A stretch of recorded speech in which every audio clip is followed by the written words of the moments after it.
Welcome. I'm Shannon Gaffner Holmes. How are you today? Thank you for watching my video. Please like and subscribe, and to get more updates and videos from me, if you click the little bell for notifications, I will be uploading at least one video a week and possibly more. Thank you for your time, and I wanted to start today with discussing my trip to California, my home state, to take care of my dad who has Alzheimer's, the things that happened, and I want to talk about what I'm doing for my own health. And I have a little rant that I want to address a couple of points with you today. So if you just take a moment, I will share. First of all, I went to California for 10 days to take care of my dad who has Alzheimer's disease. And when I picked him up on Saturday, he couldn't focus on anything that I was saying. He couldn't respond, and he really was just foggy. He could participate. If I asked him to come with me, he would follow me places. We took my stepmom to the airport, and he was very confused when she was leaving, and he was not going with her because she's his caretaker and his wife. And so he was just really foggy. He had issues with having diarrhea consistently, and she said he may have incidents where he may have an accident or things like that. And so we had gone to breakfast that morning before we took her to the airport, and then I took him to one of my favorite restaurants for lunch. And when we left that restaurant earlier, I had asked him if he could tell me if he needed to use the restroom. I would take him. And he said yes. He was by that time responding with a yes or kind of a nod.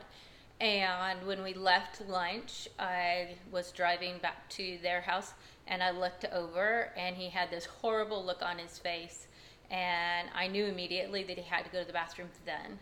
We stopped at a convenience store, and we addressed his needs. It did not turn out well, but thank God he has Alzheimer's and he can't remember it, so he doesn't have to deal with embarrassment. So that was a good thing.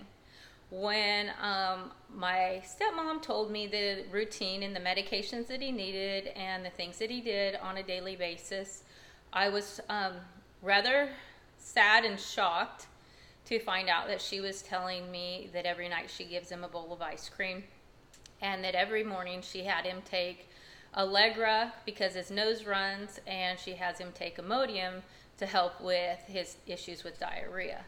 Well, Allegra and Imodium are known to create issues with dementia, and sugar shrinks your brain and feeds Alzheimer's, feeds cancer, and anything that is going to downgrade our health.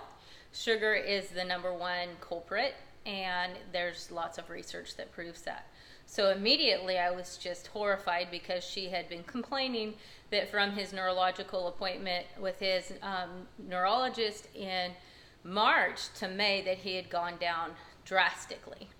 And so she said that in the morning he went out to eat for breakfast, that she would drop him off at the local restaurant, and then he would come home and he would go to his room. And most of the time he was pretty good, and he didn't cause much ruckus. So I was rather concerned with that because that's not a lot of socialization and things like that. The things that I implemented with my dad in the following days was I use a nutritional yeast vitamin that has the full spectrum of vitamin B12 and all of the essential vitamin B vitamins that we need for proper brain health and also neurological function. So I had taken those out there for myself. So I immediately, with each medication dosage that he was on with his Alzheimer's medication and his daily meds that his doctor was giving him, I just added that nutritional yeast supplement because Alzheimer's patients are really deficient in vitamin B12, and they do need those in a food form. A lot of people you might find on YouTube, especially over 45, will use things like chicken gizzards, and organ meats to get those vitamin B the supplementation that is in a more friendly form for their body to process. Because if they just take a vitamin B supplement that they can get at the store that's a synthetic form, their body won't absorb it. So I didn't quite want to go the route with the organ meats, so the nutritional yeast was the next best option, and it is also a vegan option, so that was nice too. I noticed whenever he first got in the car that he had tremors in his hands, and then his knees would knock and they would tremor. And I know that if he has chronic diarrhea, then all of his trace minerals are being depleted. So we went to the store and we got a liquid form of trace vitamins and minerals in fulvic acid supplement that is also vegan and non-GMO and organic. And so I started giving him a double dose of that morning, gave him a regular dose in the morning, and then at night I would give him a second dose. I also had brain octane oil by the Bulletproof brand that I use daily for my Bulletproof coffee, which will improve mental cognition in 90 minutes and lasts about 3 hours when it's metabolized. So I started giving him a teaspoon of that in the morning, and I also gave him a teaspoon of coconut oil. Coconut oil shows to improve cognition and brain function at about 3 hours after ingestion and lasts about 6 hours. So if you do 50-50, then you're going to get better results for a longer duration. And it's ideal to supplement with the coconut oil and the XCT or MCT oil or the brain octane oil combination 3 times a day. But with my dad's chronic diarrhea, and a lot of times depending on your metabolism and how your body will process fats, you have to really titrate those fats up. And so I was not giving him 3 doses a day, but I gave him 2 doses each day because I didn't want to increase the diarrhea. So I gave him a dose with Bulletproof coffee with me every morning, and then I gave him a dose at night when I gave him his last meds at 9 p.m. so that he would be feeding his brain for at least 6 hours of sleep. With that, I also had taken 150 milligrams CBD oil out with me, and so I was giving him 2 dropperfuls in the morning and 2 dropperfuls at night whenever I gave him the trace minerals and trace vitamins in the liquid form. And those were the things that I implemented in his daily routine with me. In addition, when we went to breakfast in the morning, I went with him and we tried to have conversation, and we talked about things that he could answer yes and no each day, and then we ran errands each day.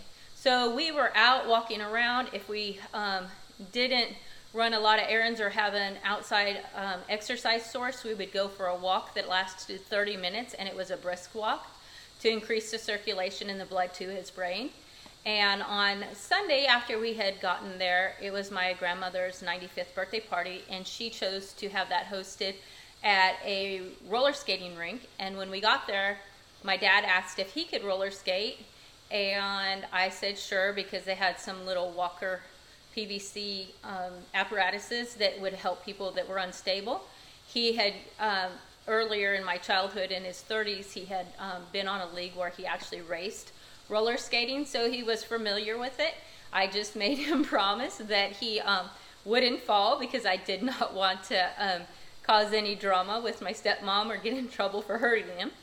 And he really enjoyed that. I was amazed to see how critical he was, saying he didn't want to use the walker, but he also didn't have the stability not to use the walker. But at least for probably a good hour, we would do 2 to 3 rounds around the rink, and then he would sit down and catch his breath because it would make him winded. He slept very well that night. So what the sum of all of this shows, and every day we would go do something, and we'd be gone for a good 3 to 4 hours a day. We'd go visit my grandma, we visited my aunt. We did a lot of social things, and we also investigated some facilities that maybe he could go to during the day. By the time that we went to pick up my stepmom on the following Saturday, when we picked her up and got her off the plane, he said, "How was your trip?" He remembered that. He also asked her how her visit was visiting her son, and he mentioned him by name. He also asked how the new baby was, because that was the reason for the trip, is she had her first biological grandchild in the previous weeks. He also asked her how she was feeling, and he told her that he had missed her. So he was able to communicate, and he was able to participate in conversations that was not even a dream that he could participate in the previous week. So I felt like that was a big win. Unfortunately, I was not able to get all of the things that I was implementing enrolled with my stepmom, so I'm not real sure where it's going to go from there, but I feel like if I could get that much progress with him in 10 days, I can't imagine if he was consistently using all those supplements over a long period of time, what he could possibly achieve. I definitely believe if with the proper nutrition and the proper supplementation that he could reverse his Alzheimer's, but I'm not in the position to take over his care because he is still married to his wife and she doesn't want that to happen. So I did what I could do. I enjoyed my visit with my dad. He was able to tell me stories about his parents, about things I never even was aware of. And so I felt like that was a win-win situation. The frustrating part of my trip regarding coming back to Louisiana, where I live, is when I'm in California, my body responds to that dry climate very well. I felt energized. I felt excellent all week long. My stomach, every morning I woke up, it was flat, it was tight. I didn't have any bloating. I had very little inflammation whenever I ate a certain food that my body didn't appreciate. It was slight inflammation. It would be gone in 2 days. So living in that climate is really beneficial for my overall health, and it was really a mental struggle for me on Monday when I came back, because I woke up with definite inflammation and some bloating, and I just had a lot on my mind. It was really a lot of emotional struggle that I had to give to the Lord about my dad's care and about my own health, because I want to thrive, and I know that the more humid climate is more of a challenge for me. So that means I have to work more diligently each day with choices that support my health to reduce my inflammation. With that being said, it's really frustrating, especially the vanity side of myself, when I do come back from California, because waking up and finding the puffy eyes and the bloated stomach really kind of wear on me. But that is a process, and at this point in my life, this is where I'm going to be residing. So that was my update. What I'm currently practicing and doing is I am working on strengthening my liver and doing a liver flush. I am in the second stage of the Quicksilver scientific protocol for heavy metal detox. I've been a dental hygienist for the last 23 years, and working in the dental environment, you ingest a lot of heavy metals through the restoration process of cutting through amalgam fillings and things like that can be very toxic. I'm hoping, and I'm actually very prayerful, that by the time that I address the heavy metal toxicity in my system, that possibly a lot of my food intolerances and some of my chronic fatigue will be alleviated, because then I won't be stressing my body with that burden. With the Quicksilver scientific protocol, they have you address your GI tract first, which I already did that in August and September. In that protocol box, I completed that. Then they want you to address the ultimate function of your liver, so that by the time that you get to the point of mobilizing the heavy metals and getting those out of your system, if your GI tract and if your liver isn't functioning optimally, you can overload your liver and you can overload your GI tract and actually mobilize the heavy metals that are in your system. But if they are not able to exit out of the liver and into the GI tract and be excreted through your bowel movements, then your body will just recirculate them, and you can actually get more sick and more toxic. So right now I'm using what's called the black box protocol, and that is the liver detox, and it's going quite well. The thing that I was really happy with is whenever I thought I was doing pretty well with repairing my GI tract and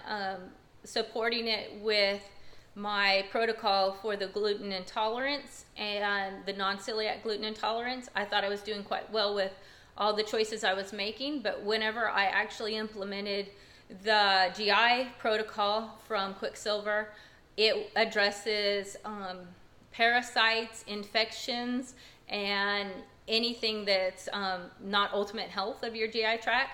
And whenever I started that box, I immediately saw a change in my levels of inflammation and in my bloating and in my GI function. So it's amazing when you are implementing all the protocols, as far as the gluten-free and the dairy-free, soy-free, corn-free, all the things that make your body react, how just by adding one little thing can address something that you thought wasn't a problem for you, and it can really level up your ability to thrive. So I'm really happy with the protocol that I'm on currently, and I do feel better each day, so I'm very thankful for that.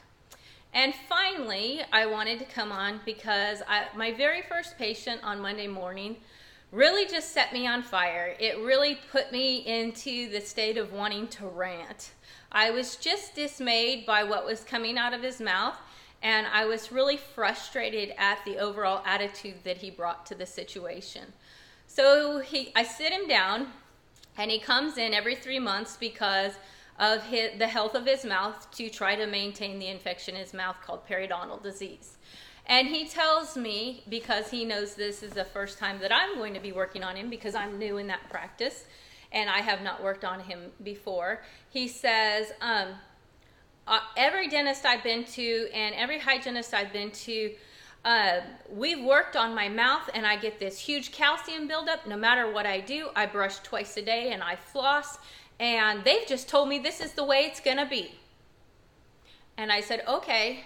And I listened to him, and then I set about doing the things that are steps to measure his periodontal health as far as his pockets and his bleeding, which is periodontal probing. And then the more I sat there, I prayed and said, Holy Spirit, lead my words, because I was really rather angry with what I heard him telling me.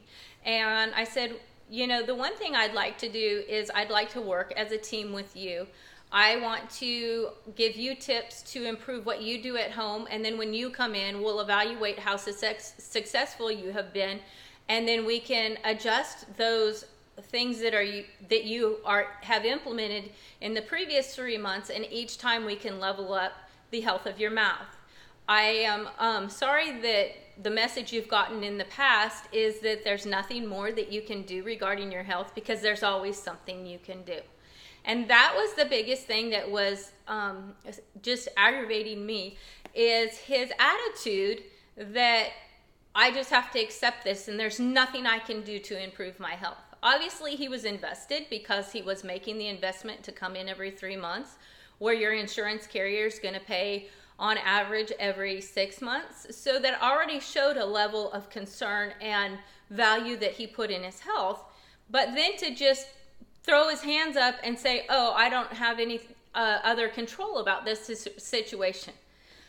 You always have control. Whether you ultimately reverse the condition, or whether you manage the condition, or whether you are making steps in the right direction, we always have something that we can do no matter what it is regarding our health. If we don't own our own health, and if we don't own the reality that what we do matters the most, then we give our power away. And that is the most devastating concept that I can imagine. How my brain works and how my body thrives when I'm 95 is going to be 100% determinant on the choices that I made now. What I do now, and if I'm not in a constant growth, then I can just accept this is how it is. And if I don't pay attention to the foods I put in my mouth, and I don't pay attention to my exercise, and if I just give up and just go about life and do what's comfortable, then you're absolutely right. I'm going to be in a rest home and not even know my name or my children's name. Absolutely. I have one of the Alzheimer's ApoE gene SNPs, And everyone out there has a 15% likelihood with the toxins in our environment to get Alzheimer's disease or dementia. So I could just throw my hands up and say I have no control over this. Or I could invest in learning what I can do. Going to the dentist is the first thing that you can do regarding your dental health, which is 2 inches from your brain. And it matters. The bleeding in your mouth puts toxins in your blood that are 100% linked to Alzheimer's disease and heart disease. I explained to my patient, I said, I want to talk to you about things that you can do, and let's see what changes between if you're invested and if you're willing to work with me between now and the next time you come in. I want you to place your toothbrush bristles, soft toothbrush bristles, half on your teeth and half on your gums. I want you to brush in a circular motion that's moderate pressure, that's massaging, because that's going to remove the bacteria from your gums and your teeth, and it's going to stimulate blood flow. Anytime you stimulate blood flow, it's going to bring nutrients and vitamins in to help heal your cells, and it's going to push the toxins out. If you're not counting to 10 and focusing on each tooth at least 10 seconds, you're not giving the bristles and the tips of the bristles the opportunity to do the job for you. Secondly, I don't know what kind of floss you're using, if you're using floss picks or if you're using floss string. And he explained to me that he was using Glide. Well, I don't know about you, but I don't go out and wash my car with my bare hand. I don't go out there with a rubber glove.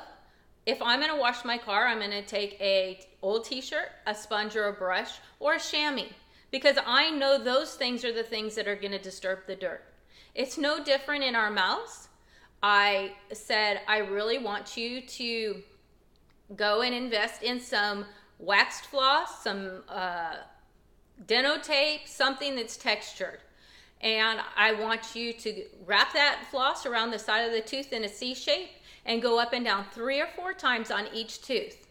I want you to practice this between when you come in and then this time, when you came in this time and when you come in next time. And let's see if anything changes. When you're finished brushing, I want you to run your tongue across your teeth. And if it doesn't feel like I just polished your teeth, you feel a film, go back and rebrush that area.